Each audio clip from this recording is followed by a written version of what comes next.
Welcome back to Make Play Treasure. Today we're reading The Paper Princess by Elisa Clevin. A little girl sat in the sunshine drawing a princess. The princess's dress was like a forest.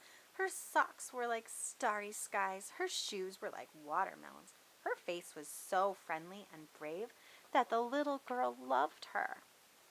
What kind of hair should I give my princess? The little girl wondered as she cut the princess out.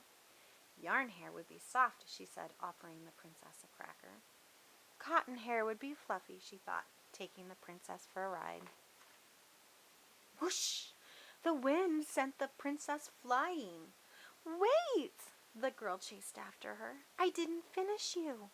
I'll finish myself, the princess called in a voice as thin and new as she was. But I want to play with you, the little girl cried.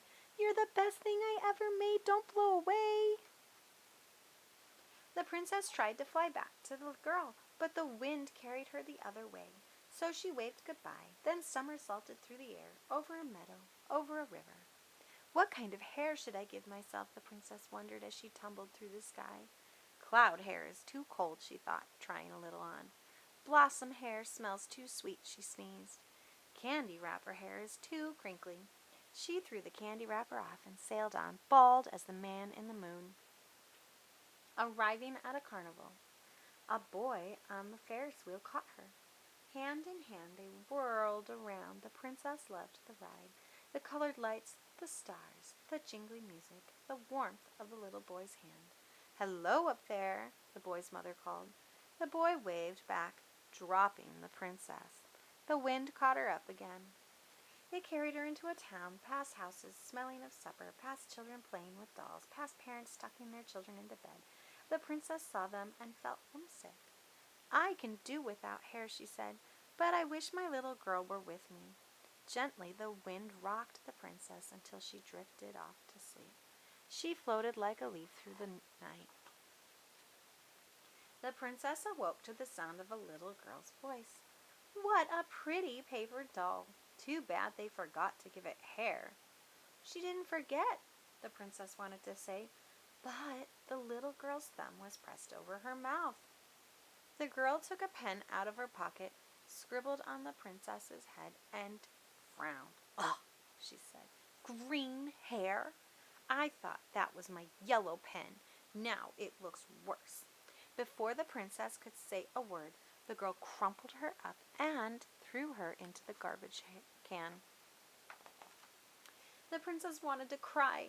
Green hair is all right, she thought. She didn't have to crumple me. Help! The princess tried to shout, but only a muffled squeak came out. She tried to jump out of the garbage can, but was too tightly crumpled to move. Children came and went, throwing trash on top of her. A jay came, pecking for food. Oh, looky, a buttery bread crust, the jay squawked. How sweet, an apple core, the jay pecked at the princess. How handy, a fat wad of paper. I'll shred it to pieces and weave it into my nest. Bird, don't shred me, the princess squeaked as the jay flew off with her. Smooth me out so I can see the sun and fly above the lovely world and find the little girl who made me. What's this? The jay wondered, hearing the princess. Some little creature must be caught in this paper. Back at her nest, the jay smoothed out the paper and saw the princess. My gracious, she said. Who are you? I'm a princess, said the princess. The jay brushed a speck of tuna fish from the princess's face. Poor princess, all wrinkled and scribbled green hair. Let's cover it up with something warm and soft. She pulled a little real hair from her nest and stuck it onto the princess's head with sap. How pretty you look, the jay remarked as she brushed the princess's hair with a feather. Is there anything else you would like? I'd like to find the little girl who made me, said the princess. Where does she live? Asked the jay. The princess tried to remember. She lives near a tree with a swing, not far from a meadow and a river and a carnival.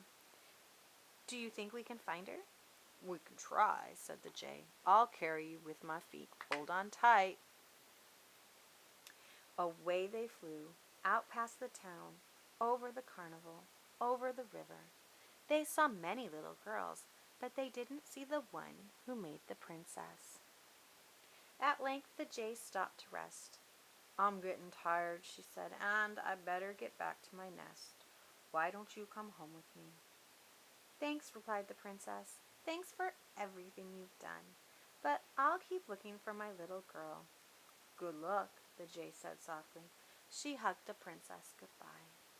"I hope we meet again," called the princess as the jay rose into the sky.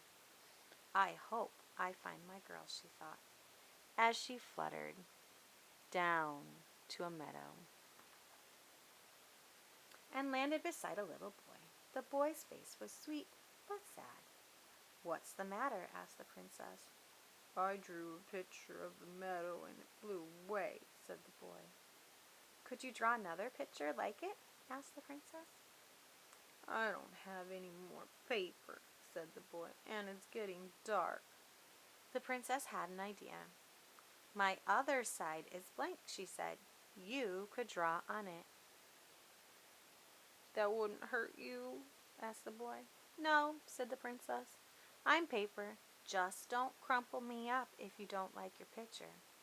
"I won't," said the boy, and he began to draw. "This picture's for my sister," the boy told the princess. "Today's her birthday." "What's a birthday?" asked the princess. "It's the day you were born," the boy explained. "The day you came into the world." "My birthday was yesterday," the princess said. "A little girl drew me and cut me out. I want to get home to her." "I'll help you find her. What does she look like?" "She has brown hair and a friendly face," the princess said. "My sister has brown hair," the boy replied, "and she's unusually friendly." "She fed me a cracker," the princess added, "and she loves to draw." "My sister loves to draw," said the boy as he carried the princess home, "and I think she would love you." He opened the door to his house. "Happy birthday," he called to his sister, handing her the picture and the princess. "What a beautiful picture," his sister said. "But why is it shaped like—" She turned the picture over. "My princess," she cried, "it's you!" She gave the princess a kiss. "It's you!" cried the princess, trembling with joy. "Happy birthday!" "Where have you been?" asked the little girl. "Where did you find real hair?" The princess told her the story about the search for hair and the Ferris wheel and the lonely night and the scribble girl and the helpful jay and the journey back to the brother in the meadow and home to the little girl. While she listened, the girl made the princess a paper crown and a cozy bed and an elephant to ride and a banjo to play and a brother to play with and a sweater to wear when she went out flying. Here, there, everywhere, and home again. The end. Hope you like this book, and remember to like and subscribe so you can keep up with all of our reading events and activities. Catch you next time on Make Play Treasure. Bye!